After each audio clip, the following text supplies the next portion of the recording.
সাবেক প্রধানমন্ত্রী ও দলের প্রয়াত চেয়ারপারসন বেগম খালেদা জিয়ার মৃত্যুর শোক কাটিয়ে খুব দ্রুতই নির্বাচনে পূর্ণ মনোযোগ দিতে চাচ্ছে বিএনপি। দলটির দায়িত্বশীল নেতারা বলছেন, শোককে শক্তিতে রূপান্তরিত করে এবং শোকের আবহের মধ্যেও তারা পুরোপুরি নির্বাচনমুখী হতে চান। দলীয় প্রধানের মৃত্যুতে দল ঘোষিত 7 দিনের শোকের কর্মসূচি ও অন্যান্য আনুষ্ঠানিকতা শেষে পূর্ণ দমে ভোটের মাঠে সক্রিয় হবেন দলের প্রার্থী ও নেতাকর্মীরা। বিএনপির দায়িত্বশীল একাধিক নেতা জানান, দাখিলকৃত মনোনয়নপত্র যাচাই বাছাইয়ের দিকে দল কেন্দ্রীয়ভাবে দৃষ্টি রাখছে।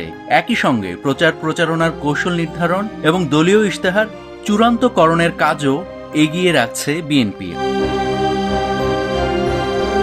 বিএনপির মহাসচিব মির্জা ফখরুল ইসলাম আলমগীর বলেছেন, খালেদা জিয়ার প্রতি মানুষের যে ভালোবাসা তা বিএনপিকে আরও শক্তিশালী করবে। আগামী জাতীয় নির্বাচনে দেশের পক্ষের যে শক্তি রয়েছে তা বিএনপিকে বিজয়ী করবে বলেও প্রত্যাশা ব্যক্ত করেন তিনি।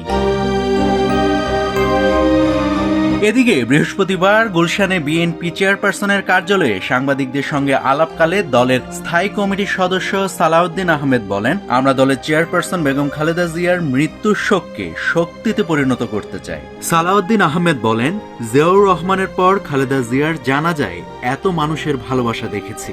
এতে বোঝা যায় দলের প্রতি মানুষের প্রত্যাশা অনেক বেড়েছে। আমরা সত্যিকার অর্থে সে প্রত্যাশা পূরণ করতে পারবো কিনা সে বিষয়ে শঙ্কিত।